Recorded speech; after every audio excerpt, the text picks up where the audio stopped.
గౌరవ మాజీ మంత్రి కేటీఆర్ గారు 30 మెడికల్ కాలేజీ బదులు 32 వాట్సాప్ యూనివర్సిటీలు పెట్టి ప్రచారం చేస్తే బాగుండనే విశ్వాసం మీద మాట్లాడుతుందంటే ఆయన ప్రజాస్వామ్యం మీద ఎంత విశ్వాసం ఉందో తెలిసిపోతా ఉంది.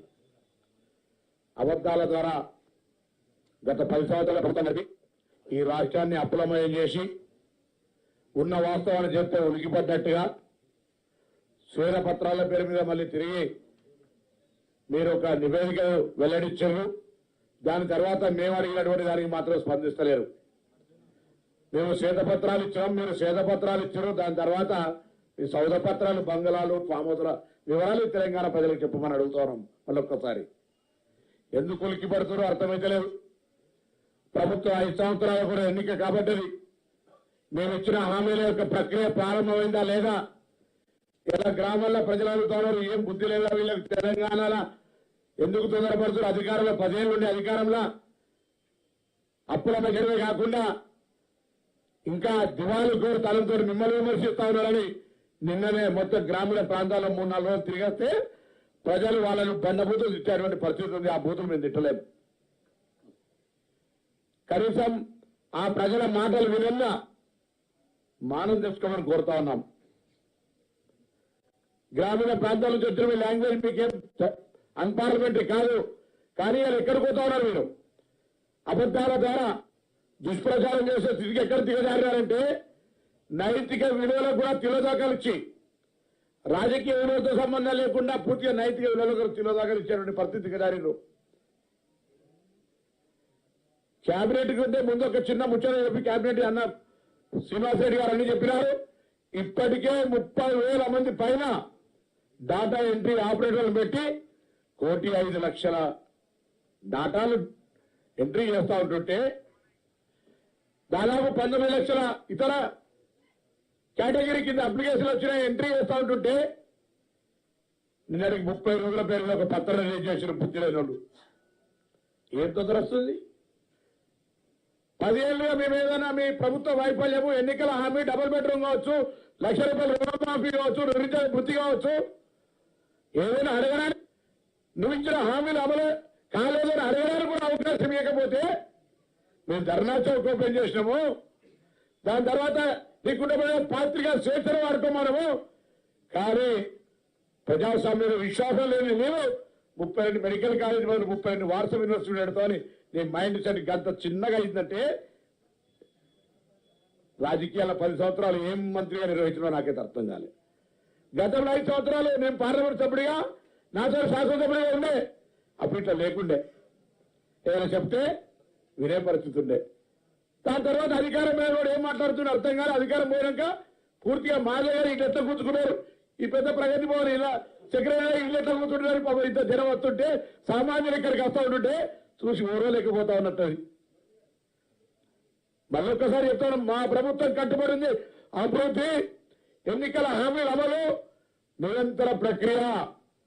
ఒకరే ఏం మాట్లాడుతున్నారని ఇళ్ల నిర్మాణం జరిగేది, అప్లికేషన్ల ప్రక్రియ కొనసాగుతా ఉంది. ఇల్లు నిర్మిస్తాం, స్టాచ్యురేషన్ మోడ్లో ప్రతి ఒక్కరికి ఇళ్ల నిర్మాణంలోకి ఇస్తాం. మేము డబుల్ బెడ్రూమ్ లెక్క అల్లెడ తేడా వండుకుంటారు, కోళ్ళెడ కమ్ముతారు, మేకలెడ కట్టేస్తారు అంటలే. 5 లక్షలతో ఇల్లు ఇస్తాం.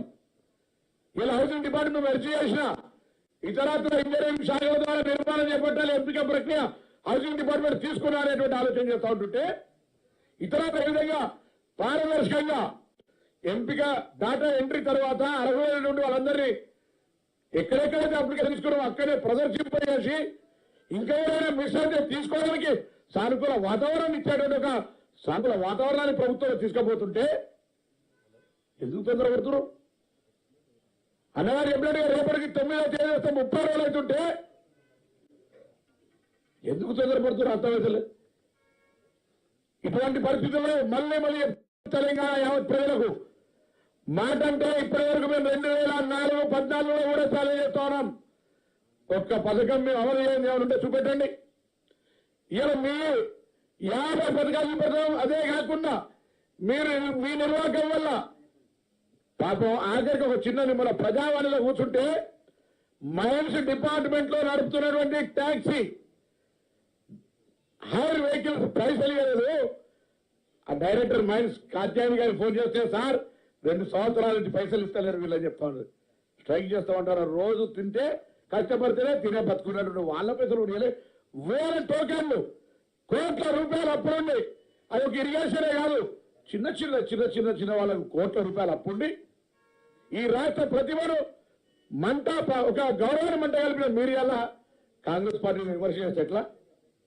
అందుకే మళ్ళీ చెప్తాను, కొద్ది రోజులు దయచేసి యావత్ పత్రికా మిత్రులు కూడా వాస్తవాలు కొద్ది రోజులు ఒకసారి మాకు కూడా బ్రీతింగ్ టైం అంటారు. సహజ మేము మా ప్రక్రియ మేము కూడా విత్ ఇన్ 48 అవర్స్ ఇంత పెద్ద సక్సెస్ఫుల్ గా 6.5 కోట్ల జీరో టికెట్లు విక్రయించి ఒకవైపు మహిళలంతా ఆర్టీసీ బస్సులు ఉచితంగా ప్రయాణం చేస్తే దాన్ని కూడా అసూయ అసహనంతో ఆటో డ్రైవర్ రెచ్చగొట్టి ధర్నా చేస్తాం. అంతా టీఆర్ఎస్ మా ఊరు రూప్ సింగ్ కానించి మొదలెట్టుకుంటే మొత్తం టీఆర్ఎస్ లో మొన్న దాకా ఆటో కార్మికులు బంగారు జీవితం గడిపినట. కాంగ్రెస్ రాగానే వాళ్ళ జీవితాలు బుక్ అయిపోయినాయి, ఎవరో ఆత్మహత్య చేసుకున్నారు. ఎంత దౌర్భాగ్యం! ఎవరన్నా తెలిపకపోతే వీళ్ళ పంపి కాంగ్రెస్ పొందాలు చచ్చిపోయారని చెప్పే కాడికి మన స్థితికి దిగదారు. ఇలా మానసిక స్థితి ఆడదాకా వచ్చింది. అలా నా టెర్రరిస్ట్ సమస్యలు పట్టుకోలే, నా ఎవరు ఉద్యోగాలే కాంట్రాక్ట్ బేసే అసలు లెక్క చెప్తే మొత్తం మిమ్మల్ని అందరూ రోడ్డు మీద తిరగని పరిస్థితి ఇప్పటికీ. పోనీ ప్రజాస్వామ్యం అందరూ కూడా కాంగ్రెస్ అంటేనే ప్రజాస్వామ్యాన్ని విశ్లేషించే పార్టీగా ఇలా మీరు మాట్లాడుతుంటే మా జిల్లాకు సంబంధించి చిన్న ఉదాహరణ చెప్తా. డాక్టర్ కవంపల్లి సత్యనారాయణ గారు, లేదా ఠాకూర్ గారు, లేదా సత్తాన్న ప్రకాష్, మేమందరం ఒక మైండ్ సెట్ అందరం కూడా పాజిటివ్ ఉంటాం. 31 డిసెంబర్ నాడు మా ఇద్దరికి రాఖీ కట్టిన మా జిల్లా మహిళా కాంగ్రెస్ సోదరి దానికి సంబంధించి కూడా ట్రోల్ చేసి టీఆర్ఎస్ ఏజెన్సీలో దాని ఒక ఇప్పటికి కూడా ఏడుస్తుంది, పాపం జరుగుతుంది పంపిన వాళ్ళకు. ఒక లేడీని అవమానపరిచి నేను 32 రోజులు గిరిజన కోరిక ఏనాడు అడుగుతున్నా కేటీఆర్ గారు. ఈ ఒక్కసారికి ఇట్లా కొడితే దాన్ని పెద్ద భూతలు పెట్టి నేనేదో విలేకరు అది ఏం నడుస్తుంది మైండ్ సెట్? అటువంటి వాళ్ళకి మళ్ళీ చెప్తున్నా జాగ్రత్త.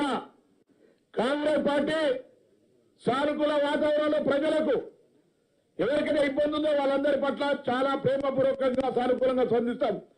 కానీ ఇటువంటి వాళ్ళ పట్ల కూడా చట్టాలకు లోబడి కఠినమైనటువంటి చర్యలుంటే జాగ్రత్త హెచ్చరికలు ప్రభుత్వంలో మాజీ మంత్రులు కావచ్చు, ఇంకెవరు కావచ్చు, జాగ్రత్త బిడ్డాలని మనం చెప్తాం. అసత్య ప్రచారం దుష్ప్రచారం కూడా పెరుగుతుంది. ప్రభుత్వం ఏర్పడి నిలవలు లేకముందే 420 కేసీఆర్, కేటీఆర్, హరీష్ రావు, సంతోష్ హమ్ 420 అని మీకు చెప్పినట్టుగా మీకు మీరు చెప్పుకున్నట్ట ఎవరు చెప్తారు 420? అరే అగ్రిమెంట్ ఇచ్చి ఏడాదిలో పైసలు ఇస్తాను, నెల రోజులకే 420 కేసు కూడా పెడతాడా? అటువంటి మైండ్ సెట్ మనకి నీళ్లకు. అందుకే జాగ్రత్త అని చెప్తాను. మళ్ళొక్కసారి ప్రభుత్వం దిగిపోయింది, ఇంకా ప్రభుత్వంలో ఉన్నోనే ఆ మైకం పోనట్టున్నది. అప్పుడప్పుడు ఈ రోడ్డు పని వద్దు రోజు బంగ్లా చూసి లేదా పక్కనే ప్రగతి భవన్ చూసుకొని ఇది మాది కదా ప్రభుత్వ సొమ్ముతం కట్టారు, జాగిరి కాదు మాదే అనుకోక మేము మాదే ఎప్పుడు అనుకుంటాం. అందుకే ప్రజలందరినీ రండి కలవండి, మీ సమస్యలు పరిష్కరించుకోమని చెప్తున్నారు. ఎక్కడ కూడా మేము నియంత్రించి ఎవరు కలవకుండా వీడికి రావడానికి అర్ధగంట పట్టింది దానికి ఆఫీస్కి పోతే అన్న వేడియాల్సి వచ్చింది. పెద్ద ఏం చేస్తాం. కాబట్టి దయచేసి మరొక్కసారి చెప్తారు, తెలంగాణ రాష్ట్ర ప్రభుత్వం ఈరోజు జరిగిన మంత్రివర్గం చాలా స్పష్టంగా అభివృద్ధి అనే నిరంతర ప్రక్రియ మా ప్రాసెస్ స్టార్ట్ అయింది. ఎవరు విమర్శించినా ఏం చేసినా మేము ప్రజలకు ఇచ్చిన హామీలు నెరవేర్చే ప్రభుత్వం మాది 100% అనే మాట మళ్ళీ తెలియజేస్తాను.